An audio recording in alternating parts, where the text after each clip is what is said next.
This is the story of David Torres, a night shift security guard at Riverside Distribution Center. His last shift before quitting was supposed to be routine. 12 hours, midnight to noon. Then he'd collect his final paycheck and never look back. But what happened to him in those 12 hours changed everything. Changed him in ways he's still trying to understand. What he experienced that night has never been fully explained. The police listened to his story, reviewed the security footage, read his incident report, but the official record doesn't capture what really happened. Doesn't explain what he saw, what he heard, what he helped put to rest. This is what actually happened that night, based on David's own account, the security footage, the radio transmissions, and one desperate phone call to 911 at 4:47 a.m. that was never made public. Until now. David Torres began his final shift at Riverside Distribution Center at exactly midnight on November 15th. He was 42 years old, divorced, father of 2 teenagers he saw every other weekend. He'd worked security for 18 years. Museums, office buildings, shopping malls, and for the last 3 years, the distribution center. He was good at his job, reliable, professional. The kind of guard who actually walked his rounds instead of sleeping in the security office. Maybe that's why he noticed things others didn't. Or maybe that's why the building noticed him. Riverside Distribution Center was enormous. 600,000 square feet of warehouse space, concrete floors, metal shelving units stretching 30 feet high, forklifts parked in neat rows, pallets of merchandise waiting for morning delivery trucks, electronics, furniture, clothing, toys. Everything a major retailer needs, all stored in one massive building on the edge of the industrial district. David had worked there alone every night for 3 years, walking the same routes, checking the same doors, watching the same security monitors, night after night after night. He'd never seen anything unusual, never heard anything strange. The building was always quiet, always empty, always exactly the same. Until tonight, his last night. David clocked in at 11:58 p.m., 2 minutes early, as always. The day shift supervisor, Marcus, was waiting to hand over the keys and radio. "Quiet day," Marcus said, passing David the equipment. "No deliveries after 4.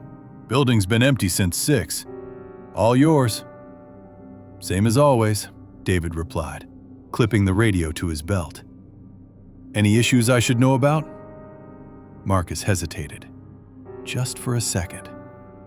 "Loading dock 3. The door's been acting weird. Keeps showing as unsecured on the system, even though I've checked it twice. Locked tight both times. Probably just a glitchy sensor." "I'll keep an eye on it," David said. Marcus nodded, then paused again. "You sure you want to work tonight? Last shift and all? Could have called in sick. Nobody would have blamed you." David shrugged. "Need the money, and it's just one more night. What's the worst that could happen?" He would soon find out. Marcus left at midnight. His car's taillights disappeared into the darkness beyond the parking lot fence. David locked the main entrance behind him, double-checked it, then stood in the empty lobby, listening. 600,000 square feet of silence. The fluorescent lights hummed overhead. The HVAC system rumbled somewhere in the distance. Normal sounds, familiar sounds. But tonight, something felt different. David couldn't explain it. The air felt heavier. The shadows seemed darker. The building felt awake. He shook his head. "Last shift jitters," he muttered to himself. "Just get through it. 12 hours. You've done this 1,000 times." He pulled out his phone and set a timer. Midnight to noon. Then he started his first round. The distribution center was divided into 6 sectors. David's routine was always the same. Start in Sector A near the offices. Work clockwise through B, C, D, E, F. Check all the doors, all the emergency exits. Make sure the motion sensors were active. Verify that nothing was out of place. It usually took 90 minutes to complete a full round. Then back to the security office to review the camera feeds before starting another round. 6 rounds per shift. Simple, methodical, safe. David entered Sector A at 12:14 a.m. Rows of shelving stretched into the darkness above him. His flashlight beam cut through the shadows, illuminating boxes and pallets. Everything looked normal. He walked down the main aisle, his footsteps echoing on the concrete floor. The sound was familiar, comforting even. Proof he wasn't alone in the silence. Except... Wait. He stopped walking. His footsteps stopped. But the echo didn't. For just a moment, maybe 2 seconds, he heard footsteps continuing, somewhere deeper in Sector A. Then, silence. David stood perfectly still, listening. Nothing. Just the hum of the lights, the distant rumble of the HVAC. "Acoustics," he said aloud. "Just the echo bouncing weird off all the metal shelving." His voice sounded too loud in the emptiness. He continued walking, checking the emergency exit at the far end of Sector A. Locked. Secure. Motion sensor active. Everything normal. Sector B was the same. Long rows of shelving, stacked pallets. Emergency exit secure. Motion sensors functioning. David was starting to relax. This was just like every other night. His imagination playing tricks because he knew it was his last shift. Nothing more. Then he reached Sector C and found the toy. It was sitting in the middle of the main aisle. A child's toy. A stuffed rabbit, gray and white, button eyes, floppy ears. It hadn't been there on his previous shifts. David knew every inch of this building, every misplaced box, every stray pallet. He would have noticed a stuffed rabbit sitting in the middle of the floor. He approached it slowly, knelt down. The rabbit was old, worn. One ear was torn. The fur was matted and dirty. It looked like it had been sitting there for years. But that was impossible. The floors were cleaned every week. He would have seen it before. David picked it up. It was cold. Much colder than it should have been. Like it had been kept in a freezer. He turned it over in his hands. There was a tag sewn into the back. Faded. Barely legible. He squinted at it in his flashlight beam. The tag read, Emily. Just a name. Nothing else. David stood up, still holding the rabbit. He looked around Sector C. Empty. Silent. The shelving stretched up into the darkness on both sides. "Hello?" he called out. His voice echoed. "Is someone in here? This is security. The building is closed." No response. Of course no response. The building was locked. He'd checked every entrance. Nobody could get in. Someone must have dropped the toy earlier, during the day shift. It had been kicked under a shelf or something, and now it had rolled out. That was the logical explanation. David walked to the nearest shelf and placed the rabbit on it. "There you go, Emily," he muttered. "Back where you belong." He turned to continue his round. The rabbit was back in the middle of the aisle. David spun around. He'd just put it on the shelf. He'd seen it there, watched it sitting on the metal shelf, but now it was on the floor again, in the exact same spot where he'd found it. "Okay," he said aloud. "Okay." The shelf wasn't level. It rolled off. Totally normal. He picked up the rabbit again. This time he walked it over to a different shelf, placed it carefully on a flat surface, pushed it back against the boxes so it couldn't roll, watched it for 10 full seconds. It didn't move. David nodded. "Good. Stay there." He turned around, took 3 steps. Behind him, whisper he heard something soft hit the floor. He didn't want to look. Every instinct told him to keep walking, finish the round, get back to the security office, review the cameras, find a rational explanation. But he looked. The rabbit was on the floor again, in the middle of the aisle, facing him. He hadn't put it down facing him.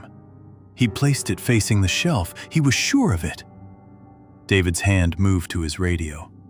He should call someone, report this. But report what? A stuffed rabbit that keeps moving?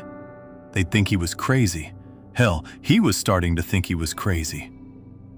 He left the rabbit where it was, backed away from it slowly, then turned and walked quickly toward the exit of Sector C. He didn't run. Security guards don't run, but he walked fast, very fast. Behind him, he heard it. Small sounds, soft, like something being dragged across concrete. He didn't look back. David burst through the doorway into Sector D and immediately felt better. Different section, different space. The rabbit was in Sector C. He was in Sector D now. Everything was fine. He pulled out his radio, keyed the mic. "This is Torres. Security check. Everything normal. Continuing rounds."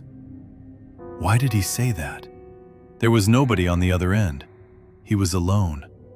The radio was just for emergencies, to call 911 if needed. But somehow, saying it out loud made him feel less alone. He continued through Sector D, checked the emergency exit, verified the motion sensors. Everything was normal here, completely normal. See?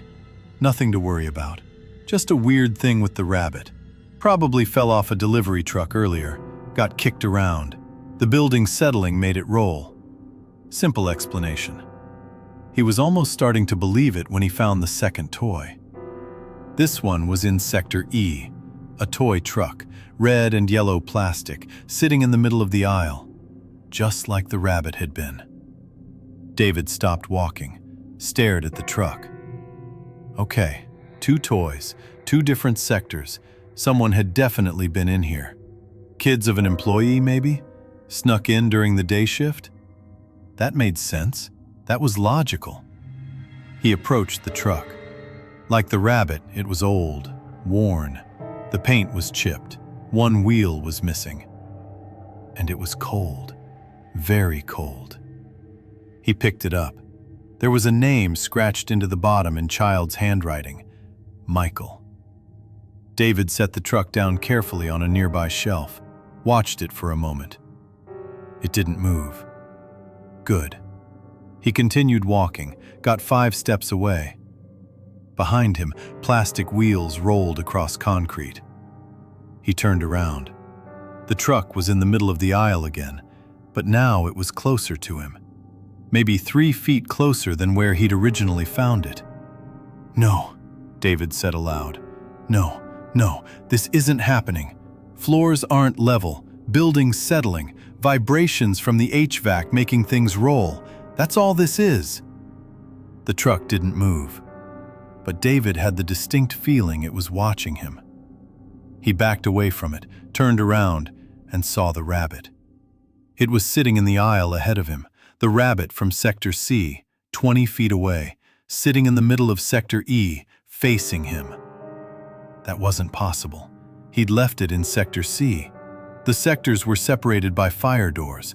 There was no way a stuffed rabbit could have gotten from C to E, unless someone was moving it. "Hello?" David called out, louder now. "This isn't funny. I know someone's in here. Show yourself." Silence. Just the humming lights, the rumbling HVAC, and David's own breathing coming faster now. He walked forward, toward the rabbit. He needed to check this, needed to confirm.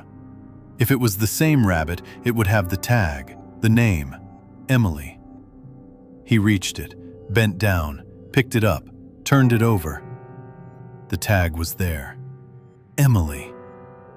The same rabbit. Impossible. Completely impossible. But here it was, in his hands, cold, worn, real. David's radio crackled. Loud static burst from the speaker. He nearly dropped the rabbit. His hand fumbled for the radio. The static cleared, and he heard something. Not words, not exactly, more like breathing. Small breathing, like a child. "Hello?" David said into the radio. "Who is this? How did you get this frequency?" The breathing continued. In and out. In and out. Then, very quietly, a voice. "Want to play?" It was a child's voice, young, maybe 6 or 7 years old. Female. "Who is this?" David demanded. "Where are you? Kids aren't allowed in here. This is a restricted facility." "Want to play hide and seek?" the voice asked. "We've been hiding for so long. So long. Will you find us?" "Listen to me," David said, trying to keep his voice steady. "I need you to tell me where you are. Are you hurt? How did you get in the building?" Static. Then the voice again. "You already found Emily and Michael. Just 4 more to go." 4 more? 4 more what? 4 more toys? 4 more children? "Where are your parents?" David asked. "Are you alone? Talk to me." "We're never alone," the voice said. "The building keeps us company. Always. Forever and ever and ever." The radio went dead. David stood in the middle of Sector E, holding a stuffed rabbit, staring at his silent radio. His heart was pounding. His hands were shaking. This wasn't right. None of this was right. He needed to get to the security office, review the cameras, see who was in the building, call the police if he had to. He dropped the rabbit, didn't care where it landed, started walking quickly toward the security office. It was in the center of the building, between sectors D and E. He'd be there in 2 minutes. Behind him, he heard it. Footsteps. Small footsteps. Running. Multiple sets. Children laughing. David ran. He didn't care anymore about looking professional, didn't care about protocol. He ran through Sector E, his flashlight beam bouncing wildly. The footsteps followed him, always behind him, never getting closer, never falling back, just following. He burst through the door into the central corridor. The security office was right there, 50 feet away. The door was open. Lights on. Safe. He could make it. Just 50 feet. David sprinted. His boots pounded on the concrete. The footsteps behind him matched his pace. 30 feet, 20 feet, 10 feet. He threw himself through the security office door and slammed it shut behind him. Locked it. Stood with his back pressed against it, breathing hard. Silence in the corridor outside. The footsteps had stopped. David slid down to the floor, his back still against the door. His hands were shaking. His whole body was shaking. "Okay," he whispered to himself. "Okay, cameras. Check the cameras. Find out who's in here." He stood up, moved to the security desk. 6 monitors showed feeds from different areas of the building. He started rewinding the footage. Sector C, the area where he'd found the rabbit. He rewound to 12:30 a.m., watched himself walk through, stop, bend down, pick up the rabbit. He could see himself on the screen, but the rabbit? It wasn't there. On the security footage, David was bending down to pick up nothing, pantomiming picking up an object that didn't exist, placing nothing on the shelf, walking away, then stopping, looking at the floor where nothing was visible. "No," David muttered. "No, that's not right. It was there. I held it. It was real." He switched to Sector E, rewound to 10 minutes ago, watched himself enter the sector, stop, stare at the floor, bend down and pick up nothing. Again, empty air, no rabbit, no truck, just David moving like he was interacting with objects that weren't there. "This isn't possible," he said aloud. "I held them. They were cold. They were real. I'm not crazy." He checked the current feeds. All 6 sectors. Empty. No children. No movement. Just rows of shelving and stacked pallets. Completely normal. David sat down in the desk chair, tried to think logically. Option 1. He was having some kind of breakdown, hallucinating, seeing things that weren't there. Option 2. Someone had hacked the security cameras, was showing him edited footage, making the toys invisible on the recordings. Option 3. This was an elaborate prank. His last night. Someone setting him up, making him look crazy. Option 4. He didn't want to think about option 4. His radio crackled again. David grabbed it. Static. Then the child's voice returned. "You're not looking in the right places." "What do you want from me?" David demanded. Just tell me what you want." "We want you to find us," the voice said. "We've been lost for so long, ever since the fire. We can't leave until someone finds us." "Fire? What fire?" David had worked here for 3 years. There had never been a fire. The building was only 8 years old, brand new when he'd started. The voice didn't answer, just static. David stood up, moved to the filing cabinet in the corner. The building's records were kept here. Safety inspections, maintenance logs, incident reports. He pulled open the drawer labeled Building History, flipped through the files. Construction permits, occupancy certificates, insurance documents. Then he found it. A mushroom clipping, yellowed with age, dated 15 years ago. 6 children die in warehouse fire, Riverside Industrial Park. David's hands shook as he read the article. 15 years ago, before the distribution center was built, there had been a different building on this site. A storage facility, mostly used by a charity organization that collected donations, toys, clothes, furniture for families in need. On November 15th, exactly 15 years ago tonight, a fire had broken out. Started in the electrical system, spread quickly. 6 children had been inside. They'd been there after hours with their parents who volunteered at the charity. The children had been playing in one of the storage rooms while their parents worked. The fire doors had malfunctioned, trapped them. By the time firefighters got to them, all 6 were dead. David kept reading.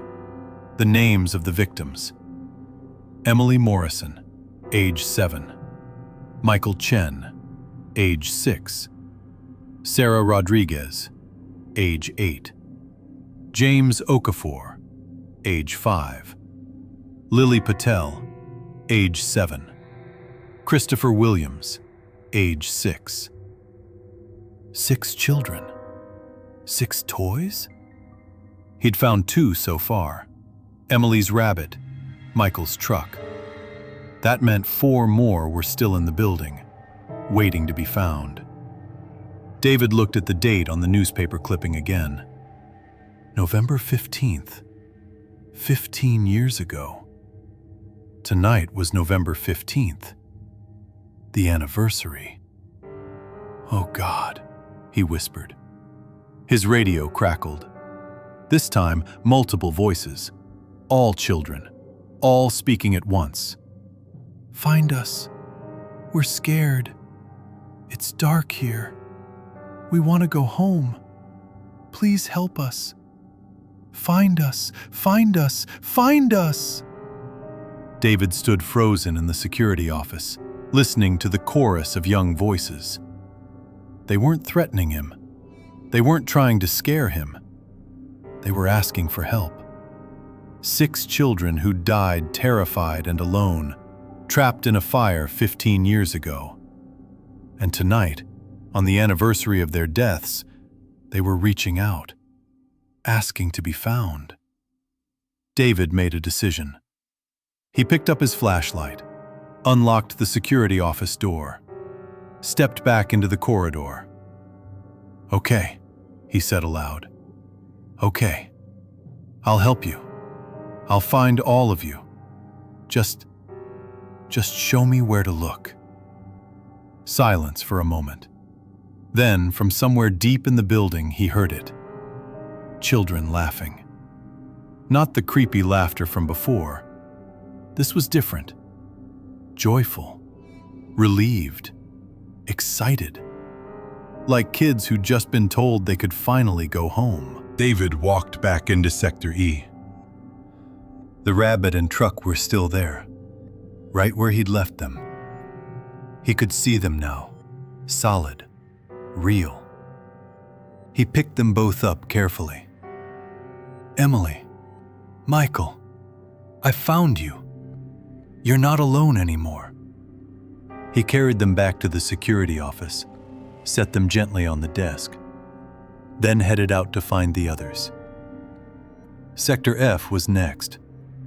He walked slowly now, not afraid, not running, just listening, looking. He found the 3rd toy near the loading docks. A doll, plastic, with long brown hair that had been carefully braided, wearing a tiny red dress. The name on the tag, Sarah. David picked up Sarah's doll. "I've got you," he said softly. "You're safe now." The lights flickered, not threatening, almost like acknowledgement. He continued searching, found the 4th toy in Sector A, a small action figure, a superhero. Cape torn, paint chipped. The name scratched on the bottom. James. 4 down, David said. 2 to go. Where are Lily and Christopher? His radio crackled. A young girl's voice. "We're hiding in the high places. We were scared of the fire. We climbed up and up." The high places? David looked up. The shelving units went 30 feet high. At the top of some units, there were maintenance walkways. Narrow metal catwalks that workers used to access the highest shelves. He hadn't checked up there. Hadn't thought to. David found the ladder in Sector B. Started climbing. 30 feet up, the ladder swayed slightly under his weight. He tried not to look down. At the top, He pulled himself onto the catwalk. The view from up here was disorienting. He could see the entire warehouse spread out below, rows of shelving stretching into the distance. From up here, the building looked even more massive. He walked along the catwalk carefully, metal grating under his feet, handrails on both sides. Then he saw it. A small, stuffed animal tucked into the corner where the catwalk met the wall. A white lamb. Soft, clean despite its age. The name on the tag, Lily. "Found you," David said gently. He picked up the lamb. She'd been 7 years old, same age as his daughter. He thought about what it must have been like. A 7-year-old girl, terrified of the fire below, climbing as high as she could to escape the smoke and flames. Dying up here in the darkness, alone. "I'm so sorry," he said quietly. "I'm so sorry." The air temperature dropped suddenly. David's breath became visible in the beam of his flashlight. Not scary cold, just cold, like a winter morning. And then he heard it. A child's voice, right next to him. "Thank you for finding us." David turned slowly. 6 children stood on the catwalk with him. Emily, Michael, Sarah, James, Lily, and Christopher, who he hadn't found yet, but who was here anyway. A little boy with curly hair and a bright smile. They looked solid, real, but David could see through them, just slightly, like they were made of mist and memory.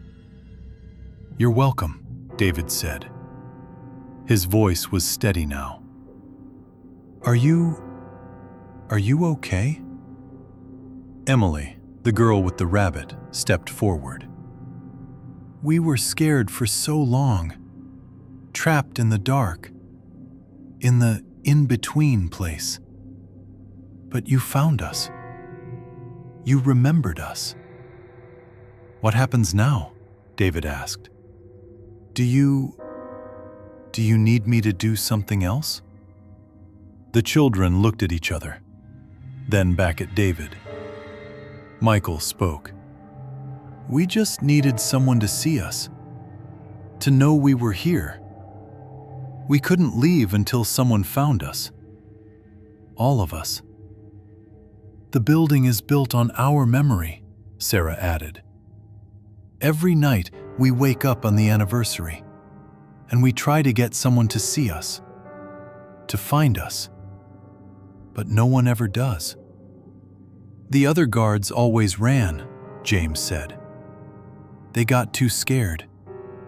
They left before finding everyone." "But you stayed," Lily said.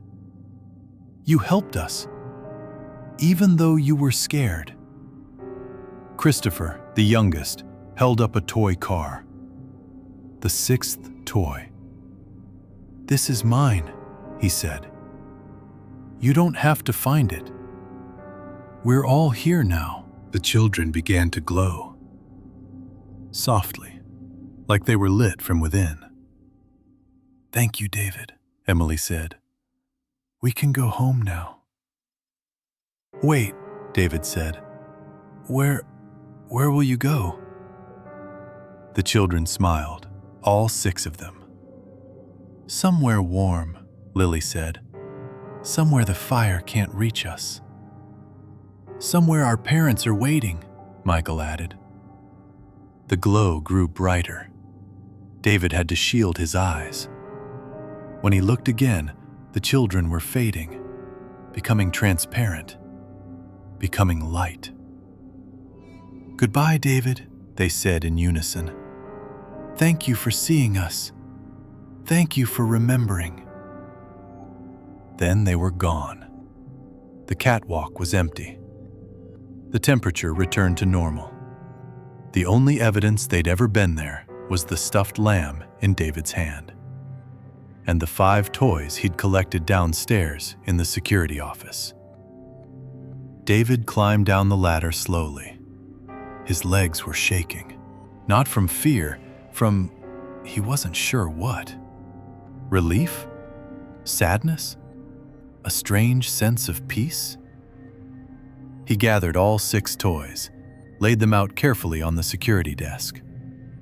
Emily's rabbit, Michael's truck, Sarah's doll, James's action figure, Lily's lamb, and Christopher's toy car, which had appeared on the desk while he was on the catwalk. 6 children, 6 toys, all accounted for, all finally found. David pulled out his phone. It was 4:47 a.m. He'd been in the building for less than 5 hours. It felt like a lifetime. He called 911, explained what he'd found, the newspaper clipping about the fire, the anniversary, the toys. He didn't mention the children, didn't mention voices on the radio or seeing ghosts on the catwalk. Just said he thought there should be some kind of memorial. The 6 kids who died deserved to be remembered. The police came at dawn, listened to his story, were surprisingly understanding. One of the officers was old enough to remember the fire, nodded solemnly when David showed him the newspaper clipping. "Terrible thing," the officer said. "Those poor kids. Their families never really recovered. Some of them moved away, couldn't bear to stay in the city." "What happened to the toys?" David asked. "The ones they were playing with, before the fire?" The officer shook his head. "Destroyed in the fire, I imagine. Everything in that building burned." David looked at the 6 toys on his desk. If they'd burned, how were they here? But he didn't ask, didn't push. Some things didn't need explaining. The officer helped David contact the families, or what was left of them. Most had moved on, built new lives, tried to forget. But Emily's mother was still in the city, still alive. She came to the distribution center the next day, an old woman now, bent with grief and age. David gave her the rabbit. She held it and wept. "This was hers," she whispered. "This was Emily's favorite. She took it everywhere. I thought it was gone forever, burned in the fire." "I found it," David said simply. "I thought you should have it." One by one, he contacted the other families, returned the toys. Most of them cried. Some of them couldn't believe it. A few thought it was some kind of cruel joke. But David knew. He knew the toys were real. The children had left them behind, one last piece of themselves in the world. A reminder that they'd existed, that they'd mattered, that they'd been loved. David's last shift ended at noon, as scheduled. He clocked out, turned in his keys and radio, walked out of the Riverside Distribution Center for the final time. He never told anyone the whole truth, never mentioned the voices, the apparitions, the children on the catwalk. Who would believe him anyway? But every year on November 15th, David visited the cemetery, brought flowers to 6 small graves, sat with them for a while, told them about his life, his kids, his new job, reminded them they weren't forgotten. And sometimes, on quiet November nights, he thought he heard it. Children laughing. Not scary laughter, not haunting or threatening, just kids playing, happy, free, finally at peace. The Riverside Distribution Center still operates today. New security guards work the night shift. Most of them don't last long. They report strange sounds, toys appearing in aisles, children's laughter echoing through the massive warehouse. Some see shadows on the catwalks, small figures moving in the darkness. The company tells them it's just the building settling, acoustics playing tricks, fatigue from working overnight. But the guards who've been there on November 15th know better. They know about Emily and Michael and Sarah and James and Lily and Christopher. Some of them have found the toys, held them, felt how cold they are. A few have heard the voices on the radio, children asking to be found, asking for help. Most of them run, quit the next day, never come back. But a few, like David, stay, listen, search, find the toys and return them to families who thought they'd lost everything. And when they do, the children rest, for another year at least, until the next November 15th, when the cycle begins again. Because some tragedies echo, some losses are so profound they leave marks on the world, impressions that don't fade. And some children who died too young and too afraid need to be remembered, need to be found, year after year after year. David Torres left security work after that night, got a job in construction, something with daylight hours and no empty buildings. But he never forgot his last shift, never forgot the 6 children who'd been trapped in darkness, waiting for someone brave enough to find them. He kept one thing from that night, a photo, the newspaper clipping about the fire. He framed it, hung it in his home office.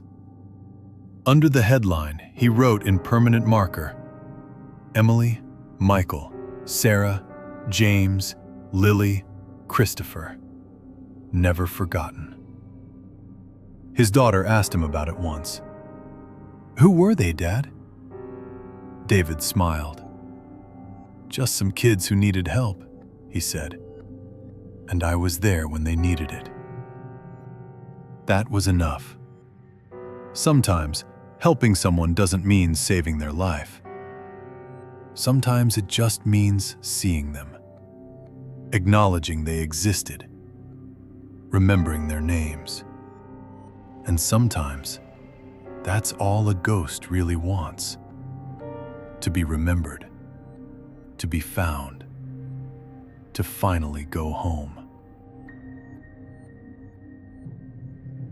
If you ever work night shift security, and you find toys in places they shouldn't be, don't run. Listen. Look. They might just be children who need your help. Children who've been lost for far too long. And if you find them all, if you help them, you might just save them. Or they might save you. From loneliness, from fear, from forgetting that the world has more in it than we can see. David Torres learned that on his last night as a security guard, and he never forgot it. Never forgot them. And neither should we. This was the story of David Torres and the 6 children of Riverside Distribution Center.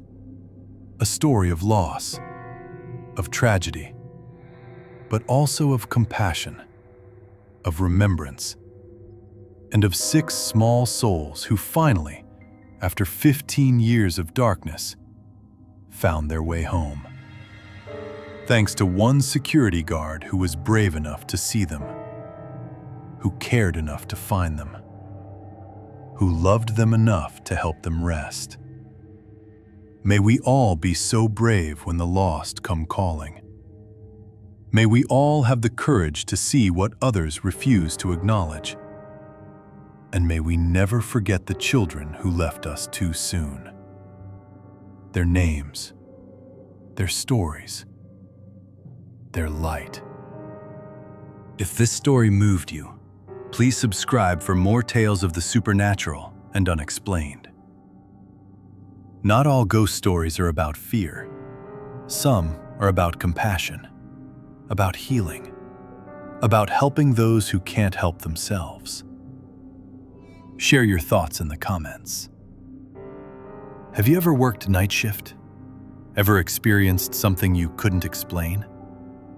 Ever found something that shouldn't have been there? You're not alone. Thousands of night shift workers report similar experiences. Objects moving, voices in empty buildings, shadows where no shadows should be. Most of them are probably nothing. Tricks of the light, fatigue, overactive imaginations. But some of them are real. And if you ever find yourself in David Torres' situation, remember, not all ghosts want to hurt you. Some just want to be seen, to be heard, to be remembered. If you'd like to support the channel, links are in the description. Every subscription, every like, every comment helps me continue creating these stories. Stories that explore the darkness, yes, but also the light we find in unexpected places. Next time, we have something different for you. A story about a lighthouse keeper who sees ships that aren't there. Ships that sank decades ago, but still call out for help in the fog. You won't want to miss it. Until then, remember Emily. Remember Michael, Sarah, James, Lily, Christopher. 6 children who lost their lives on November 15th, who waited 15 years to be found, and who finally went home thanks to one man's courage. May they rest in peace, and may we all have the strength to help the lost find their way. Thanks for listening. Stay safe out there, and if you work night shift, keep your eyes open. You never know who might need your help, even if they've been gone for years. Good night, or good morning, depending on your shift. And remember, the lost are never truly gone. They're just waiting to be found. Sweet dreams.